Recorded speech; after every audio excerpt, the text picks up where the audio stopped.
Hello बच्चों, आप सभी का श्री गुरुकुल परिवार में स्वागत है।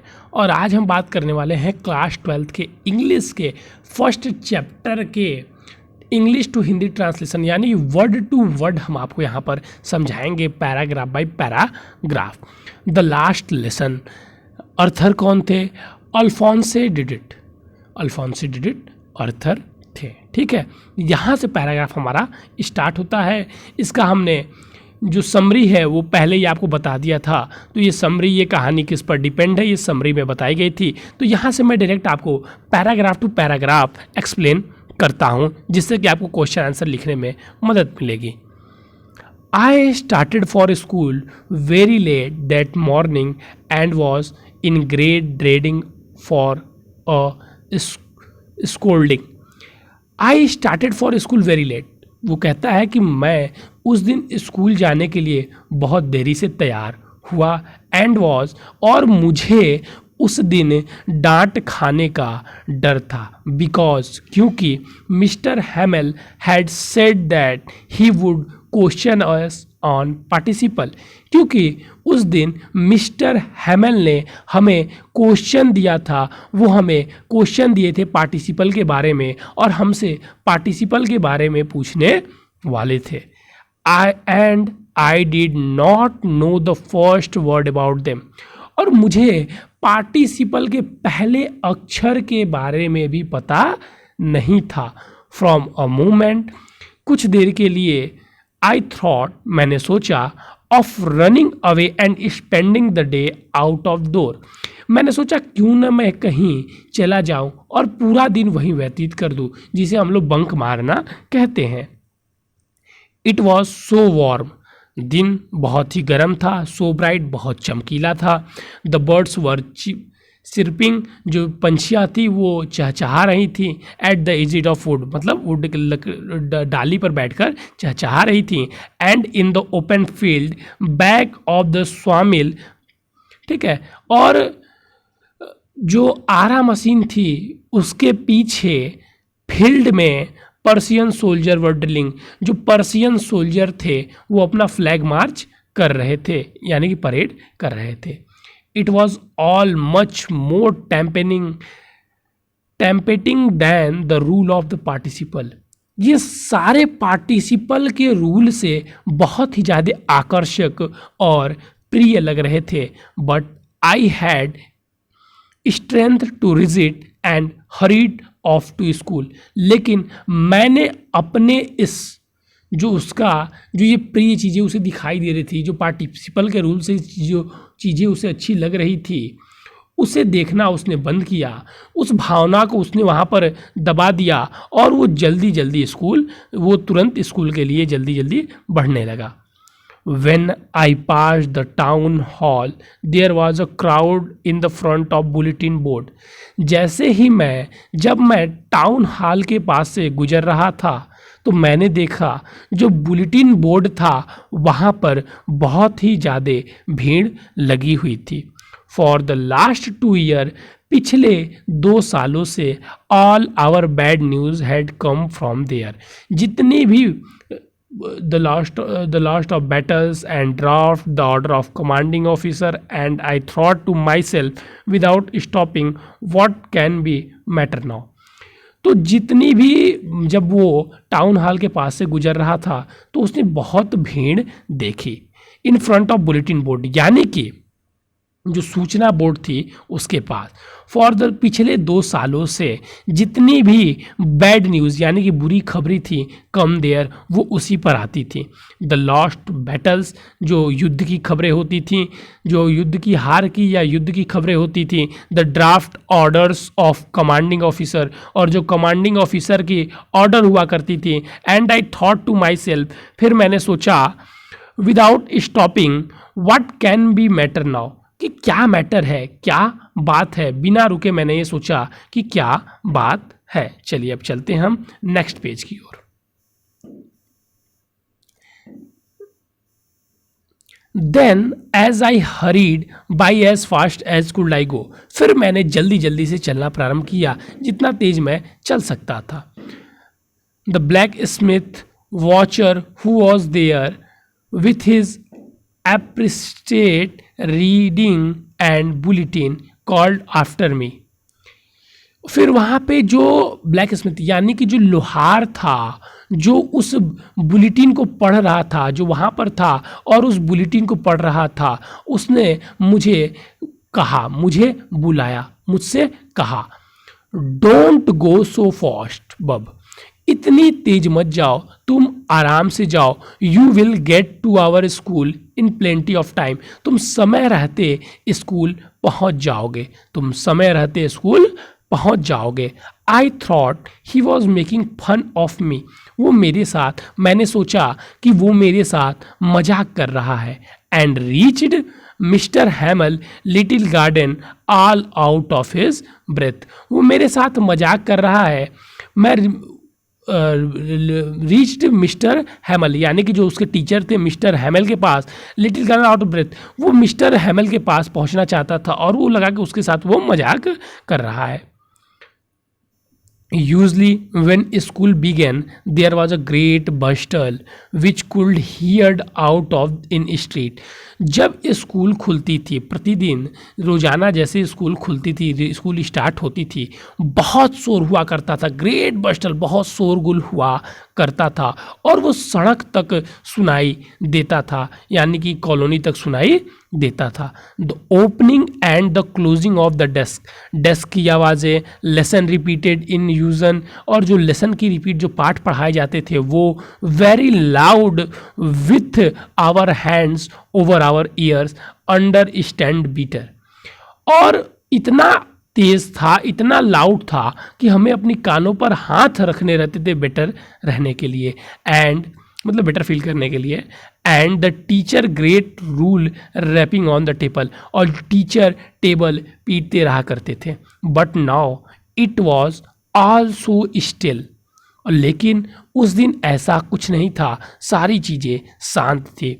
आई had counted on the committed to get my desk without being seen, मैंने सोचा था कि मैं बिना इस शोरगुल में, बिना किसी को दिखे अपने डेस्क पर यानी कि अपने बेंच पर पहुंच जाऊंगा. But of course that day everything had be quite as Sunday morning, लेकिन इस दिन, आज के दिन सारी चीज़ें इतनी शांत थी जैसे कि संडे की प्रातःकाल हो. Through the window I saw my classmate, window से मैंने अपने, विंडो के थ्रू मैंने अपने क्लासमेट को देखा. ऑलरेडी इन देयर प्लेस, वो अपने प्लेस पर बैठा हुआ था. एंड मिस्टर हैमल, जो मिस्टर हैमल थे यानी कि उनके गुरु, walking up and down with his terrible iron ruler under his arm, वो स्टिक लेकर, मतलब इधर उधर क्या करते, टहल रहे थे. I had to open the door, मैंने डोर ओपन किया. गो इन बिफोर एवरीबडी, सबके सामने गया. You can imagine how blushed and how फिटेड आई वॉज, मैं कितना डरा हुआ और सहमा हुआ होऊंगा, आप इमेज कर सकते हैं. बट नथिंग हैपेंड, लेकिन कुछ नहीं हुआ. Mister हैमल was saw me, mister हैमल ने मुझे देखा. एंड सेड वेरी काइंडली, और बहुत दया के साथ, प्रिय के साथ उन्होंने कहा, go to your place quickly little French, तुम लिटिल फ्रेंच, तुम अपने प्लेस पर जल्दी से जाओ. We are beginning without you, ठीक है, तुम जल्दी से अपनी चेयर पे जाओ. We are beginning without you. I jump over the bench, मैंने बेंच को जंप किया. And sat down at my desk, और मैंने अपने डेस्क पर बैठ गया. Not till then when I had got a little over my fright did I see that our teacher has on beautiful green coat his frilled, लेकिन और बैठते ही मैंने देखा कि जो उसके टीचर थे वो एक ब्यूटीफुल ग्रीन कोट पहने हुए थे.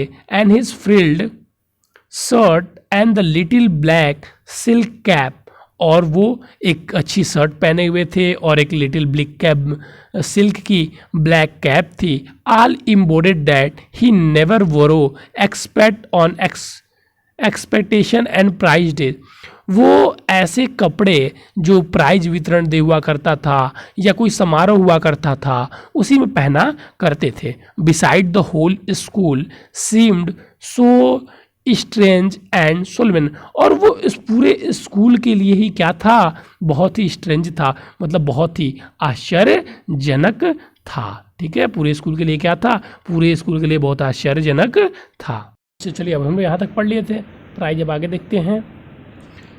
The whole school seemed so stranger and solemn, और पूरे स्कूल में आज नए नए लोग और पुराने वृद्ध वृद्ध मतलब लोग दिखाई दे रहे थे। But the thing that surprise me most, लेकिन वो चीज़ जो मुझे बहुत ही ज़्यादा सरप्राइज कर गई, was see on the back bench that were always empty, जो पीछे की क्लास की बेंच हुआ करती थी जो हमेशा खाली रहा करती थी। The village people sitting quietly like ourselves, वहाँ पर गांव के लोग बैठे हुए थे, चुपचाप गांव के लोग बैठे हुए थे, आवर सेल्फ हमारी तरह।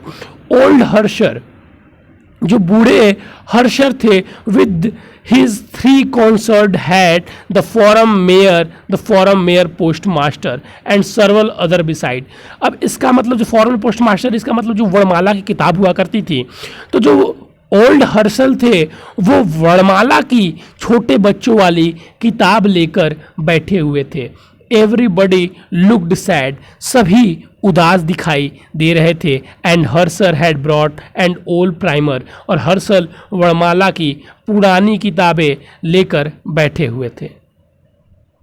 ठीक है, अच्छा यहाँ बता रहा कौन कौन थे, हर्षर थे, 3 कॉन्सर्ट दैट, अच्छा मैंने डायरेक्ट यही पढ़ लिया था, the former mayor, the former post master and the सर्वल other beside, ये सब सारे मतलब गांव के अलग अलग लोग थे। और जो हर्षल, एवरीबडी लुक सैड, और जो हर्षल थे वो ओल्ड प्राइम यानी कि वर्णमाला की बुक लेकर बैठे थे। Thumbed at it is and he held it open on his knees with his great spect line across the page, और वो उसे ओपन करके बैठे हुए थे। While I was wondering about it all, Mr. Hamel mounted his chair and in the same grave and gentle tone which he used to me, said, "My children, this is last lesson." Mister Hamel अपने chair से खड़े हुए and this same grave and gentle, वो बहुत ही गंभीर और gentleness के साथ टोन, एक अच्छी आवाज़ में बोलते हैं, my children this is the last lesson I shell give you, ये आपका आखिरी लेसन है, यह आपका आखिरी अध्याय है जो मैं आपको आज दूंगा।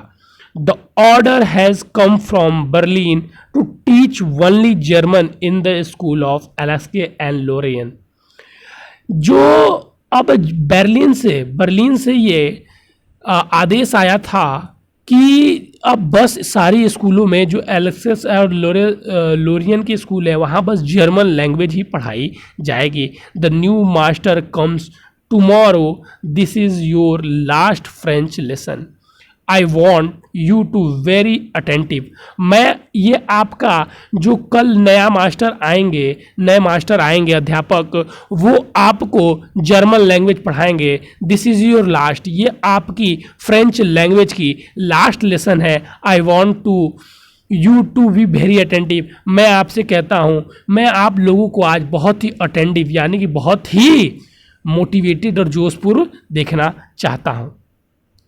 What is 100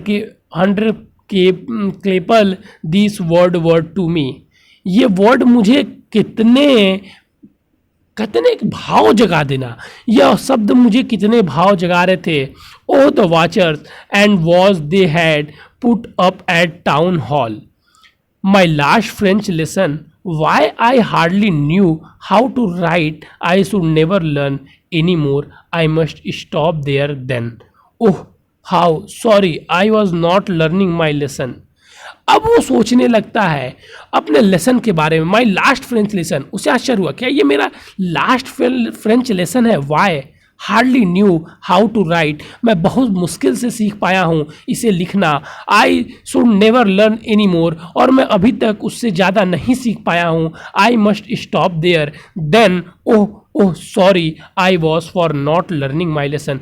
मैं अगर यहीं पे स्टॉप कर दूंगा, यहीं से पढ़ना छोड़ दूंगा इस फ्रेंच लैंग्वेज को, तो मैं इसे नहीं जान पाऊंगा, अपने लेसन को लर्न नहीं कर पाऊंगा। फॉर सीकिंग बर्ड्स एड or going sliding Saar my books had seeing birds eddies going sliding on sar my books that had seemed such nonsense will ego so heavy to carry my grammar and his history sense were old friends now that could not give up।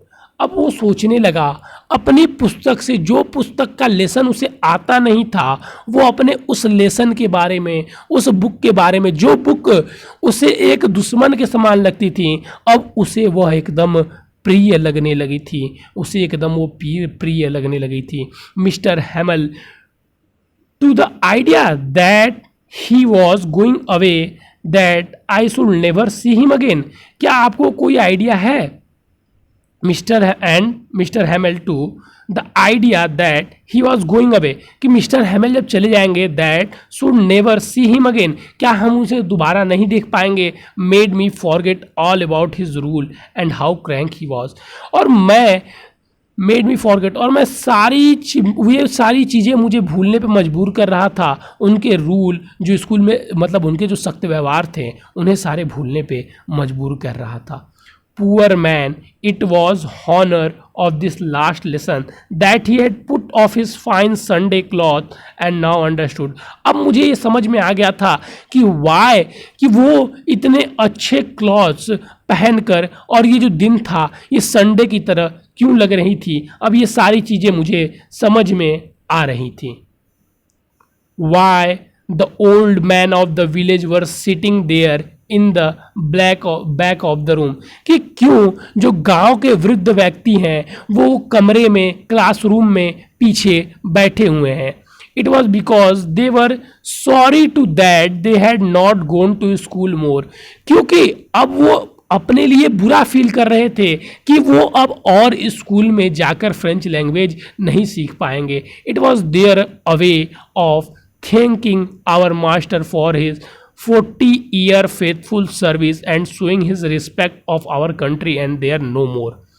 वो यहाँ पर अपने जो master थे, जो teacher थे, जो 40 साल की सर्विस दिए थे, बिना किसी लोभ लालच के उन्हें वो रिस्पेक्ट के साथ विदा करने आए थे, और वो अपनी कंट्री की रिस्पेक्ट के लिए वहाँ पे आए थे, और इसका कोई कारण नहीं था। While I was thinking of all this, जब मैं ये सारी चीज़ें सोच रहा था, I heard my name called, it was my turn recite, मेरा नाम पुकारा गया, ये मेरा टर्न था। What I not have given to be able to say dreadful rule of participle all through, और अब मुझे पार्टिसिपल का रूल पढ़ना था, very loud clear and without one mistake, और बिना किसी गलती के। But I got mixed up on my first word and stood there holding on my desk, my heart beating and do not daring look up।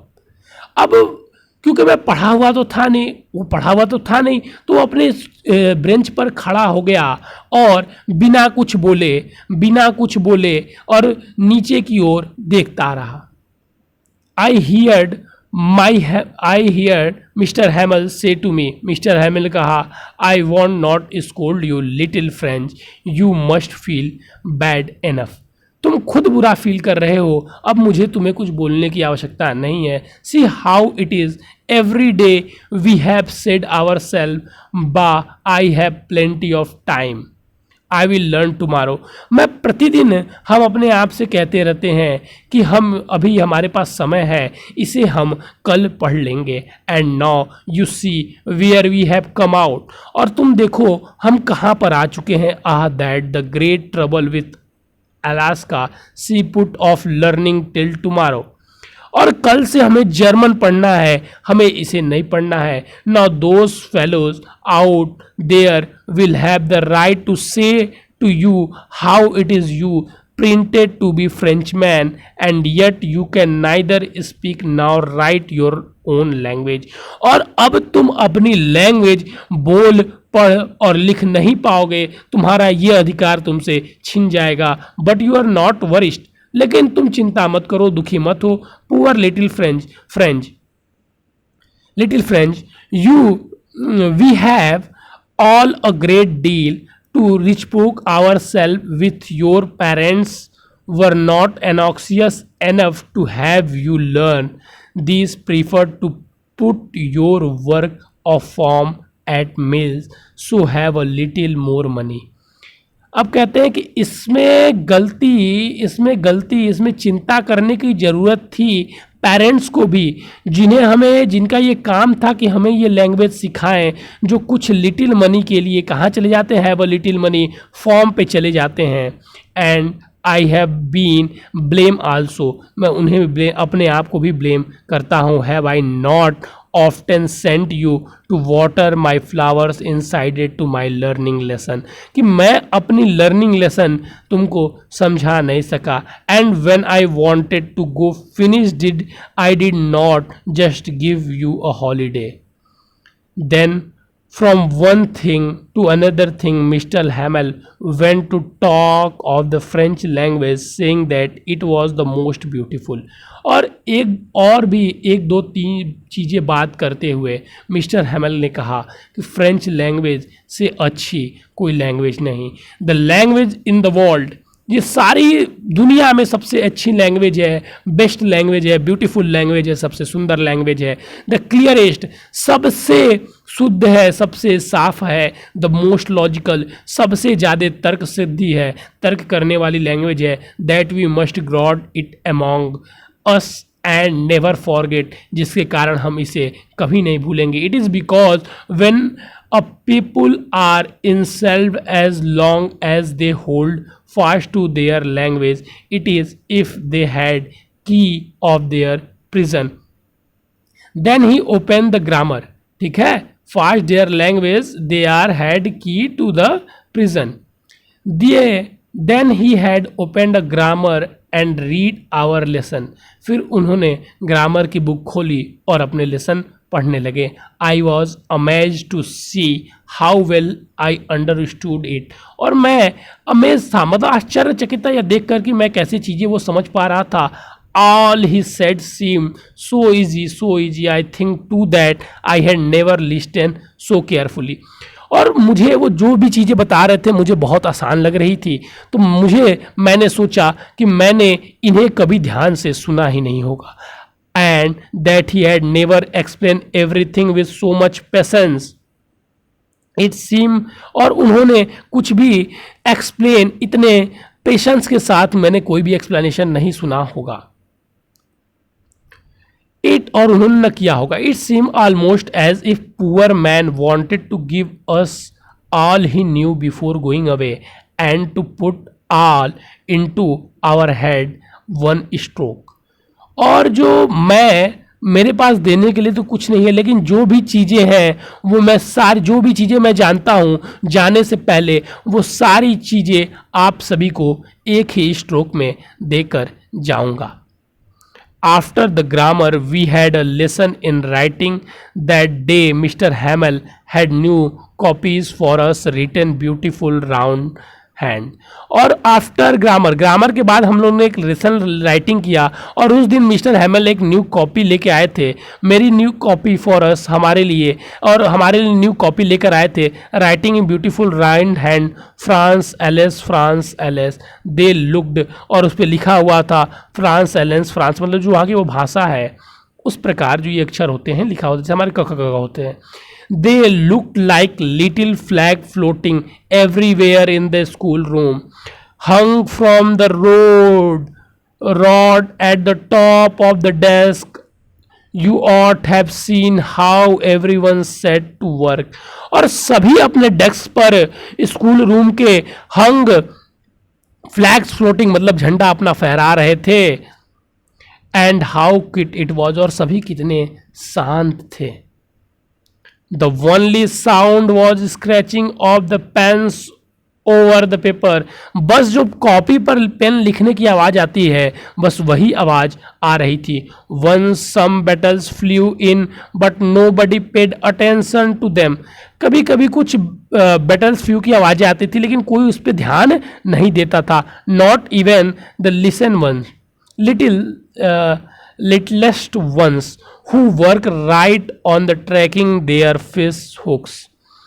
और वहाँ पे जो fish hooks पे काम कर रहा था उस पर भी कोई ध्यान नहीं दे रहा था. As if that was French too on the roof of the pigeon crowd very low and I thought myself will they make them sing in German even the pigeon. अब उनके क्लास के बाहर एक कबूतर जो गुटर गु कर रहा था उसकी आवाज़ को सुनकर मैंने कहा कि क्या अब वो इस कबूतर से भी German बुलवाएंगे. Whenever I looked up from my writing, I saw Mr. Hamel sitting motionless in the chair, grazing first one thing, then another thing. If wanted to fix his mind just how 40 years he had there same place with his garden outside window, his class in front of him. और वो सोच रहे थे और जो teacher थे वो desk पर बैठे हुए ऐसे ही मतलब एक ऑब्जेक्ट से दूसरी ऑब्जेक्ट को छूते ये सोच रहे थे. उन्होंने 40 ईयर अपना इसी क्लासरूम को दे दिया, इन्हीं बच्चों को दे दिया.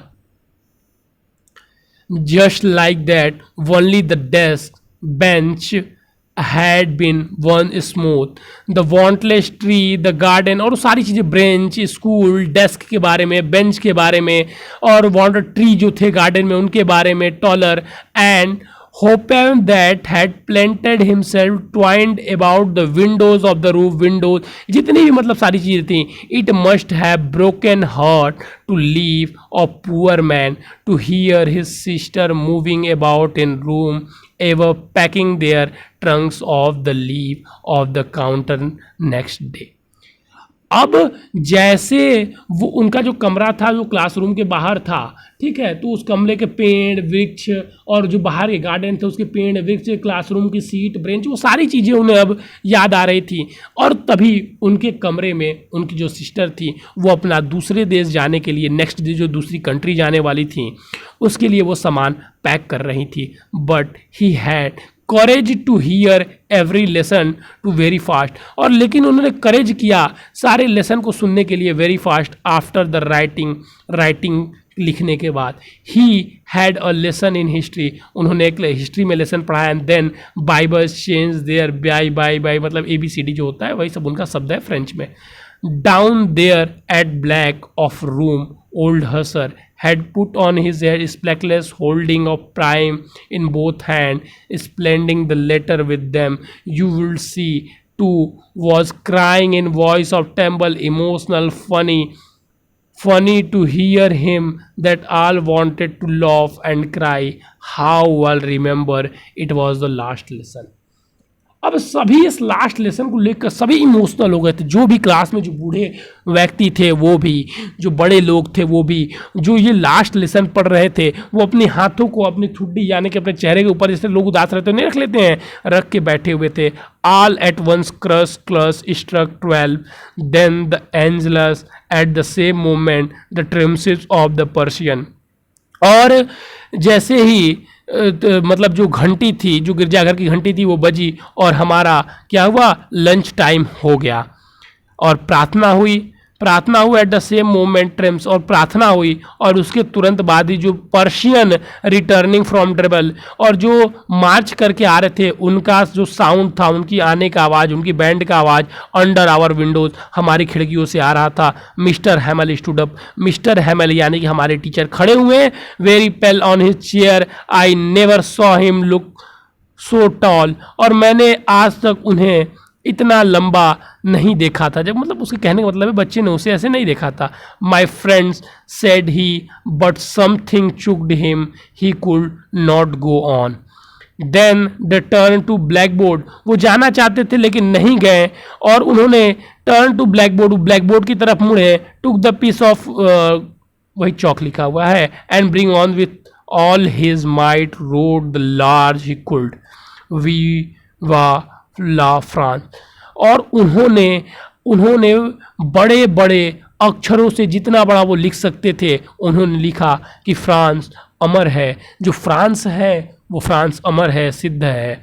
Then he stop the learned his head against the wall and without a word he made gesture with hand. और उन्होंने अपना सर ब्लैक बोर्ड की तरफ झुका लिया और बिना कुछ बोले ही उन्होंने गेस्टर विथ हिज हैंड अपने हाथों से इशारा किया, school is dismissed you may गो।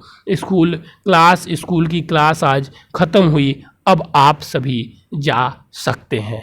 इसी के साथ बच्चों हमारी ये कहानी आज ख़त्म हो गई। हम कल इस कहानी का क्वेश्चन आंसर करेंगे। थैंक यू बच्चों, हैव अ नाइस डे।